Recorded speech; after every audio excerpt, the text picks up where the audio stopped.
Skid Row, une zone sinistrée au centre de Los Angeles, est le théâtre d'une fusillade mortelle impliquant la police, dans un quartier où plus de 5000 sans-abri s'entassent dans les rues.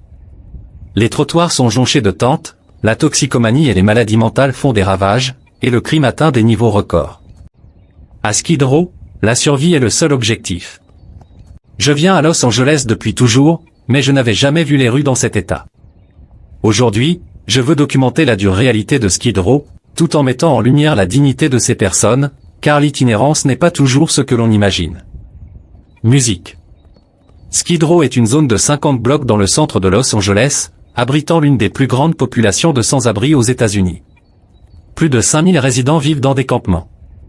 Beaucoup d'entre eux sont toxicomanes, mais le manque de services de santé mentale les laisse sans le soutien nécessaire, les piégeant dans un cercle vicieux de difficultés difficiles à surmonter. J'ai entendu parler d'une organisation qui fournit de la nourriture, des soins médicaux et un abri aux personnes vulnérables de Skid Row. Elle s'appelle Midnight Mission, et je vais rencontrer Dante et Heidi, deux bénévoles qui ont eux-mêmes connu l'itinérance. C'est ce vécu qui les a motivés à venir travailler ici. Notre objectif est de ne plus avoir à exister. Si on arrive à loger tout le monde et à les remettre sur pied, on pourra fermer nos portes, et ce serait la meilleure chose qui puisse arriver. Dante et Heidi vont me faire découvrir les rues les plus dangereuses d'Amérique. Quand les gens entendent parler de Skid Row, ils pensent tout de suite au danger. Quelle est votre réponse à cela? Partout est dangereux. Bien sûr que c'est dangereux, mais pas autant qu'on le pense. La violence augmente parce que de plus en plus de gens arrivent d'autres endroits, apportant avec eux des énergies différentes. Il y a des attaques, des gens frappés avec des barres ou poignardés, et ça devient plus fréquent. Et puis, en été, quand il fait plus chaud, les gens s'énervent et des choses arrivent.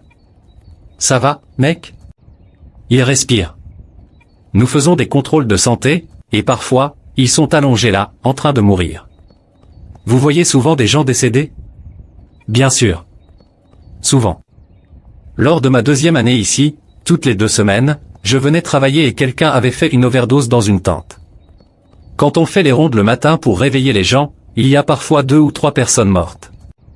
Et puis quand il fait froid, certaines personnes meurent d'hypothermie. D'hypothermie à Los Angeles? Oui, plus de gens meurent d'hypothermie dans les rues de Los Angeles que dans celles de New York, parce que New York offre le droit à un abri. Ici, les gens n'y pensent pas. Chaque tente est un foyer pour une personne, parfois 2, ou même une personne avec son chien. On voit des tentes partout, abris de fortune pour ceux qui n'ont rien d'autre. Certains utilisent des bâches pour se protéger de la pluie. C'est surréaliste de marcher dans ces rues. Tant de stimulation, des gens qui viennent vers nous. Je suis littéralement sous le choc, je ne sais pas quoi penser. Vous voulez nous parler un moment de votre expérience ici à Skid Row? Oui, bien sûr. Je m'appelle Jean, la danseuse numéro 1 de Skid Row. La meilleure danseuse de Skid Row? Oui, vraiment. La meilleure. Et toi, tu es la numéro 2. Depuis combien de temps danses-tu? Est-ce que c'est quelque chose que tu faisais avant d'arriver ici? J'ai grandi en dansant comme Michael Jackson. À la maison, je les regardais et je m'entraînais en même temps qu'eux. Quand ils se lâchent, je fais pareil. Quel est le meilleur et le pire de vivre ici? Le meilleur, c'est que j'adore le centre-ville, parce que je suis la numéro 1. Et le pire? Quand ils commencent à se battre, tu vois. Il y a toujours quelqu'un qui en veut à un autre. Pourquoi? Je ne sais pas. J'ai vu un homme se suicider là-bas, dans ce bâtiment. Il a sauté. J'étais juste devant le Midnight Mission, il était tout en haut. Je ne sais même pas comment il est monté là-bas, ce bâtiment est bloqué. C'était bizarre, vraiment. Je pense qu'il est temps de nous montrer quelques-uns de tes pas de danse. Ok, regarde ça. Je décolle comme une fusée, comme Rocky dans mes poches. Musique. Les interventions des pompiers à Skid Row sont quotidiennes. On nous dit qu'ils reçoivent un appel toutes les 7 secondes. C'est vrai? Je veux dire, on a déjà entendu plusieurs sirènes d'ambulance, mais toutes les 7 secondes? C'est fou. Tu vois ici, c'est le commissariat de police. Ah, je voulais justement poser une question à ce sujet. C'est là qu'un homme a été abattu, juste ici, devant le commissariat de police. Et ils n'ont rien fait. Ils n'ont pas attrapé le coupable. Et c'est de plus en plus difficile de faire venir la police. Ils posent tellement de questions avant d'intervenir, Est-ce que le gars saigne? Quel âge a-t-il? Peut-il parler? Peut-il se tenir debout? C'est comme, venez juste voir ce qui se passe. En continuant notre chemin, nous saluons plusieurs habitants de Skid Row qui nous rendent la politesse avec des « Dieu vous bénisse » chaleureux. Nous passons ensuite devant un centre de santé chrétien de Los Angeles, où les gens peuvent passer des tests gratuits, comme des tests de diabète ou des dépistages de la Covid-19. Pour la nourriture, les missions caritatives font en sorte que les gens n'aient pas à fouiller dans les poubelles, mais beaucoup le font quand même. Quand on est habitué à quelque chose, c'est difficile de changer. Il est impressionnant de voir des immeubles de banques imposants à seulement quelques mètres des tentes de Skid Row. Ce contraste est frappant. Tu savais que le comté de Los Angeles a la plus grande population de personnes vivant dans la pauvreté et l'itinérance, mais aussi la plus grande population de milliardaires? Vraiment? Oui, et il n'y a pas grand-chose entre les deux. La classe moyenne est en train de disparaître. Skid Row est un exemple extrême du rétrécissement de la classe moyenne aux États-Unis. Ces dernières décennies, les salaires ont stagné tandis que le coût de la vie a explosé. L'écart entre riches et pauvres se creuse, poussant de plus en plus de personnes dans des situations financières précaires, voire dans l'itinérance. En fait, la proportion d'adultes vivant dans des foyers de classe moyenne est passée de 61% à 50% au cours des 50 dernières années. Des prix immobiliers exorbitants, des coûts de santé accablants et des dettes étudiantes croissantes poussent toujours plus de gens vers la pauvreté, faisant de lieux comme Skid Row les symboles d'une lutte économique plus vaste. Les tentes peuvent être installées partout? Il n'y a pas de règles? En théorie, les tentes ne sont pas censées être montées avant 18 heures, mais personne ne les empêche. Ils n'ont pas assez de personnel pour faire respecter les règles, et ça provoquerait probablement des émeutes. Est-ce que Skid Row grandit ou rétrécit? Ça grandit, ça grandit. Si vous demandez à une personne sans abri à Los Angeles ce qu'elle pense de Skid Row, elle dira probablement que c'est un endroit dangereux, où la drogue règne et où se trouvent les plus démunis. Quel pourcentage des gens ici consomment de la drogue chaque jour? La plupart des problèmes viennent d'ailleurs, souvent de troubles mentaux ou de perte de logement. Des familles mettent leurs membres dehors, et une fois ici, les gens essaient des choses, et c'est là que le piège se referme. Beaucoup de gens viennent ici sans l'intention d'y rester. Et que se passe-t-il la nuit? Quelle est l'ambiance dans les rues? La nuit, c'est une autre ambiance. Tout le monde est éveillé. C'est le moment où beaucoup consomment ou cherchent à consommer, ou encore à se procurer de l'argent pour consommer. Pendant notre visite, une femme nous interpelle. Ils ont pris ma tante, je crois que c'est ce qu'elle a dit. La police lui a pris sa tante. Tu vois, c'est ce qu'ils font. Ils viennent un mercredi sur 2 et nettoient les rues. Qui ça, Yves? La ville.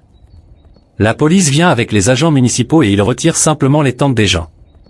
Ils retirent les tentes? Ce n'est pas cool, c'est leur maison. Oui, tu entendras parler d'une balayage. C'est littéralement une balayage parce qu'ils nettoient. Et c'est vraiment compliqué, parce que, bien sûr, tu veux que les entreprises gardent leur quartier propre, mais en même temps, tu veux laisser les gens, qui n'ont déjà pas de maison, avoir un endroit pour dormir, ou chaud. La vie humaine, c'est la vie humaine, tu vois. Les balayages à Skid Row sont des nettoyages menés par la ville, où les responsables dégagent les camps de sans-abri. Les résidents doivent emballer et partir immédiatement, perdant souvent leurs affaires. Bien qu'ils soient censés améliorer la sécurité, ces balayages sont controversés. Les critiques disent qu'ils déplacent simplement le problème sans le résoudre. Au lieu d'aider, ces balayages rendent souvent la vie des sans-abri plus difficile, les plongeant encore plus dans le désespoir. Salut, comment tu vas? Salut Texas, comment ça va PK? Ils arrivent de ce côté après. Peut-on l'aider? On peut l'aider. Tanaya, on peut t'aider? On va t'aider à bouger la tente, c'est bon? Non, ça va, merci. Vous êtes sûr? Oui, merci. C'était sympa de vous voir. Nous continuons notre chemin, et je m'arrête pour parler à un autre habitant de Skid Row. Tu dois aussi déplacer tes affaires. Tu as 1 minute? Tu veux me parler de ce qui se passe ici? Je suis fatigué. Comment décrirais-tu la vie ici à quelqu'un qui n'a jamais entendu parler de Skid Row? Question difficile, mec. C'est vraiment dur ici, et les patrons ne facilitent pas les choses. Pour garder un boulot, tu dois vraiment t'acharner, te salir les mains. Quel est le meilleur et le pire d'être ici? Le meilleur, c'est que tu n'as pas à te cacher ou prétendre être quelqu'un d'autre. Le pire, c'est que moi, je suis ici depuis 2004, je vais et viens entre ici et la prison. La prison est bien mieux que ça. En prison, tu reçois du respect, mais ici, personne ne te respecte. On te vole. Je suis sans abri, les vêtements que j'ai aujourd'hui, je les ai eus hier. As-tu des amis ici, ou bien ce sont juste des connaissances? Les amis, c'est coûteux. Merci de m'avoir parlé, j'apprécie. Tu devrais revenir au Midnight Mission si tu as besoin de quoi que ce soit. Oui, j'en ai besoin en ce moment. Nous remarquons que la majorité des habitants de Skid Row sont des hommes, environ 80 à 90%. J'interroge notre guide sur la présence des femmes. Est-ce que les femmes traînent entre elles, ou bien elles se mélangent aux hommes? Elles se mélangent. Beaucoup de femmes ici sont avec des gars qu'elles n'aiment même pas vraiment, mais c'est pour se protéger. Être une femme seule ici, c'est très dangereux, surtout la nuit. Beaucoup de choses se passent dans les tentes que la police ignore complètement. Il y a beaucoup de prédateurs ici, donc les jeunes femmes se retrouvent à traîner avec des hommes qui leur promettent des choses, des vêtements ou autres, et elles tombent dans une spirale infernale. Alors, quand tu vois quelqu'un dormir dans la rue, que fais-tu? Je les laisse dormir. Ils partagent ensuite une histoire choquante. Il y avait une femme qui faisait une crise d'épilepsie, et quelqu'un a sauté sur elle pour la violer. Pendant ce temps, la police est arrivée, et un autre homme a essayé de poignarder les policiers. C'était juste à cet angle de rue, là. Oh mon Dieu, et elle est toujours ici. Oui, elle est toujours ici. Nous croisons une autre personne. Bonjour, comment allez-vous? Vous avez l'air très bien aujourd'hui. Merci. Aimeriez-vous partager votre histoire? À cause d'une situation où j'ai créé une propriété intellectuelle très précieuse, des gens ont essayé de me tuer. Je pourrais vraiment avoir besoin de toute la sécurité que vous pourriez m'offrir. Russell, surnommé Big Russ, parle de sa vie à Skid Row. La mission Midnight est un refuge situé à quelques blocs d'ici, sur la 6e et San Pedro. Nous distribuons 3 repas par jour, offrons des douches et des toilettes. Nous avons également un refuge pour femmes, et tout est entièrement gratuit. Russell partage ensuite son expérience. Ils ont essayé de me faire du mal plus d'une fois, et ça me rend un peu nerveux. Les problèmes de santé mentale à Skid Row sont une crise dans la crise. Plus d'un tiers des résidents souffrent de maladies graves comme la schizophrénie et le trouble bipolaire. La région est un désert en matière de soins de santé mentale, les services étant insuffisants pour répondre à la demande écrasante. Les conditions non traitées s'aggravent dans cet environnement chaotique, rendant tout traitement régulier presque impossible sans logement stable. Les programmes d'aide et les cliniques peinent à suivre, entraînant des effondrements publics, de l'automutilation et des crises de violence. La situation révèle un besoin désespéré de soins de santé mentale complets et de solutions de logement, soulignant la négligence sociale grave. Russell continue de raconter son quotidien à Skid Row. Il y a de bonnes personnes ici, et elle voulait savoir si tu étais prêt à partager ton expérience de vie ici, juste en 2 minutes. Oh oui, bien sûr. Je m'appelle Big Russ. Je lui demande quelle est la meilleure et la pire partie de vivre à Skid Row. La meilleure, c'est la liberté. Pas d'attente, pas de responsabilité. Certains d'entre nous ne gèrent pas bien les responsabilités, moi y compris. Et la pire partie, c'est qu'à tout moment, tu peux perdre la vie, pour quelque chose d'aussi simple que quelqu'un voulant tes chaussures. Comment gères-tu ces situations de vie ou de mort? Le mieux que tu puisses faire, c'est de te retourner et de partir. Toute forme de confrontation peut te coûter la vie. As-tu trouvé des amis ici? Je sais que ça paraît mauvais, mais différentes rues sont possédées par différents clans, ou comme ils aiment s'appeler, des familles. D'une certaine manière, ils le sont. Ils se protègent les uns les autres. Avant d'être là où je suis maintenant, je vivais sur Wall Street, juste à côté de Crocker, l'une des rues les plus dangereuses. Si tu n'es pas de la famille, ils te le font savoir immédiatement, tu n'es là que comme client. Je lui demande ce qu'il faisait avant de vivre dans ces rues. J'étais programmeur. As-tu encore la passion pour cela? Penses-tu pouvoir programmer de nouveau un jour? Oui, je pourrais encore coder, mais là où j'ai des difficultés, c'est avec les responsabilités, que les gens dépendent de moi ou que je dépende d'eux. Cela génère beaucoup d'anxiété, c'est pourquoi la vie dans la rue ou dans un refuge est plus facile pour moi. Je lui demande où il se voit dans 5 ans. J'espère avoir mon propre appartement, ce qui devrait arriver dans 60 à 90 jours. Ce sera un logement social. Je lui souhaite bonne chance, et il conclut en disant qu'il espère trouver un emploi non contraignant, sans quota ni échéance stricte. Russell poursuit avec un message puissant pour le monde entier. L'espoir est la force la plus puissante de l'univers. Vous savez, l'amour va et vient, mais l'espoir est présent dans tout. J'espère avoir un nouvel emploi, j'espère une meilleure paye, j'espère avoir une fille. L'espoir est la force motrice la plus puissante de l'univers. Ne perdez jamais espoir. Ces paroles touchent profondément, à tel point que je suis ému aux larmes. Oh mon Dieu, merci pour ça. Je vais te donner un câlin. On se serre dans les bras et je lui exprime ma gratitude. Ensuite, je rencontre William, un autre résident, qui vit dans une tente depuis 2 ans. Il essaie d'obtenir un logement, mais comme beaucoup d'autres à Skid Row, il trouve cela difficile. Il explique que beaucoup d'argent est censé être utilisé pour les aider, mais qu'ils n'en voient pas les résultats. Ils prennent tout cet argent pour faire des choses pour nous, mais on ne voit rien. Tout va dans leur poche. Il raconte aussi une histoire déchirante sur lui et sa femme, tous deux en fauteuil roulant, et comment ils n'ont pas pu accéder à un refuge à cause de leur handicap, malgré la présence d'un ascenseur. En réponse à la question de savoir quel message il aimerait transmettre au monde, William dit simplement « Priez. Jésus revient bientôt. » Enfin, je discute avec Heidi, une personne qui travaille à la mission Midnight. Elle raconte comment elle est tombée amoureuse du lieu lors d'une visite il y a 7 ans, au point de vendre toutes ses affaires en Pennsylvanie pour déménager en Californie et travailler à la mission. J'aime les gens ici, j'aime leurs histoires. Je me sens comme chez moi. Mission, faire savoir à ces personnes qu'elles comptent et que leurs vies ont de la valeur. Si je peux être une voix pour dire aux autres que l'itinérance n'est pas ce qu'ils pensent, et que ce sont des êtres humains, la mère, le frère, la sœur de quelqu'un, alors une fois que Skid Row entre dans votre cœur, il ne vous quitte plus. C'est simplement là, en vous. Je ressens cette connexion profonde en parlant avec ces personnes. Nous sommes au cœur de Los Angeles, et bien qu'il y ait des attractions proches de Skid Row que les gens visitent, il semble y avoir une déconnexion entre ces mondes. Je demande alors, y a-t-il des tensions pour les personnes qui viennent ici juste pour manger des tacos ou visiter les environs? Heidi répond. Je ne pense pas qu'ils aient vraiment des problèmes. Ensuite, elle parle de l'histoire de Skid Row et de l'évolution qu'elle a observée au fil des ans. Le Midnight Mission existe depuis 110 ans. C'est le plus ancien fournisseur de services humains qui subsiste ici. Quand le Midnight Mission a commencé, Skid Row était déjà là. C'est donc un endroit qui a plus de 100 ans.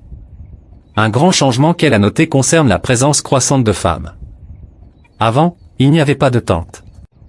Les gens venaient ici pour vendre ou consommer de la drogue, mais ils ne restaient pas. Maintenant, ils dorment ici, sous des tentes. Avant, ils étaient juste allongés dans la rue. En marchant dans les rues, je remarque que, malgré la misère, je ne me sens pas en danger. Heidi confirme que de nombreuses personnes ici travaillent, bien que certains pensent à tort que les sans-abri ne veulent pas d'emploi. Ils travaillent souvent dans des centres comme Chris, où ils sont employés pour nettoyer les rues. Il y a un centre postal où ils peuvent obtenir une adresse pour remplir des demandes d'emploi, car il ne s'agit pas seulement de trouver un emploi. Les gens ici travaillent. Nous passons devant le Joshua House, un endroit où ceux qui n'ont pas d'assurance peuvent recevoir des soins médicaux. Avant la pandémie, ils proposaient de recharger les téléphones et permettaient aux gens de laver leurs vêtements. Cette visite de Skid Row m'a profondément touché. J'ai vu des visages, entendu des histoires, et ressenti l'urgence d'agir pour ces personnes qui luttent chaque jour pour leur survie. Midnight Mission, bonjour, comment ça va? Un homme m'a demandé si j'étais avec la section 8. Beaucoup de gens ici veulent des bons de la section 8, car si vous avez un bon, dès qu'un logement est disponible, vous pouvez l'obtenir. Le problème, c'est que des gens ont ces bons et attendent depuis 1 an. Certains sont dans notre centre de crise avec un bon, approuvé pour un logement, mais il n'y a pas assez de logements disponibles.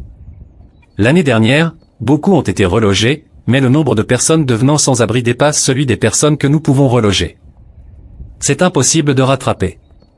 Rencontrer les gens à Skid Row est à la fois révélateur et bouleversant. Entendre leurs histoires de lutte et de survie me touche profondément. Je ressens à la fois de la tristesse et une détermination à faire plus pour les aider. Alors que je continue à me promener, je remarque un homme aveugle s'approchant, tapant de sa canne. Il est assez aimable pour répondre à quelques questions. Je lui demande, pourquoi êtes-vous venu à Skid Row? Je n'ai personne pour m'aider. Je ne pouvais plus voir, et il y avait de l'aide à Skid. Aimez-vous la communauté ici? Je n'aime pas la façon dont la police gère les choses ici, ni la manière dont la ville gère la situation. La ville aide, mais elle ne gère pas bien. Comment est la situation des drogues à Skid Row? Tout le monde prend des drogues ici. Il y a de l'alcool, de la marijuana, du cristal, de la cocaïne, de l'héroïne. Je lui fais remarquer qu'en tant qu'homme aveugle, ça doit être plus dangereux d'être ici. Oui, mais la ville fait des choses stupides en construisant ce genre d'infrastructure dans la rue. Nous n'avons pas besoin de ça ici. J'ai plus d'imagination que la ville. Qu'aimeriez-vous que le gouvernement fasse pour améliorer les rues? L'argent qu'il dépense pour ces trottoirs, il pourrait l'utiliser pour vraiment les réparer. Nous avons besoin de feux sonores, comme à Santa Monica et dans d'autres villes. Je le remercie pour son témoignage et lui souhaite bonne chance. En continuant, je croise d'autres résidents, dont certains qui fument de la marijuana ou de la méthamphétamine. Ils me parlent brièvement avant de poursuivre leur chemin. Plus loin, je tombe sur un groupe de bénévoles distribuant des vêtements et de la nourriture végétalienne. Le chef qui organise cela a travaillé au Midnight Mission, et son rêve est d'apporter une nourriture végétalienne nutritive aux habitants de Skid Row. Je me demande si les gens savent que c'est nutritif. S'ils regardent cette vidéo et veulent aider, Heidi dit, quoi que vous puissiez faire apporter des vêtements, des chaussures, ou même simplement venir ici et parler aux gens, ça aide. Vous ne croiriez pas combien de personnes ici ont juste besoin de conversation. Passer une journée à Skid Row, parler aux résidents, et voir de près la misère des lieux m'a laissé avec un profond sentiment d'urgence. Je veux utiliser ma plateforme pour montrer cette réalité, car nous ne pouvons plus détourner le regard face à cette crise. Cette expérience a révélé les profondes lacunes de notre système. Il ne s'agit pas seulement de fournir des abris, mais de s'attaquer aux problèmes de santé mentale, aux addictions, et aux systèmes qui perpétuent l'itinérance. Nous devons mettre en place des politiques qui traitent les sans-abri avec dignité et respect. L'implication de la communauté est cruciale, il faut faire du bénévolat, faire des dons, plaider pour des changements, et soutenir des organisations comme le Midnight Mission, qui œuvrent sans relâche pour améliorer la situation. Skid Row nous rappelle notre responsabilité collective. Il est temps de transformer l'empathie en action et de travailler pour un avenir où chacun aura un endroit sûr à appeler chez soi. Ne nous contentons pas d'espérer un changement, faisons en sorte qu'il arrive. Merci d'avoir regardé.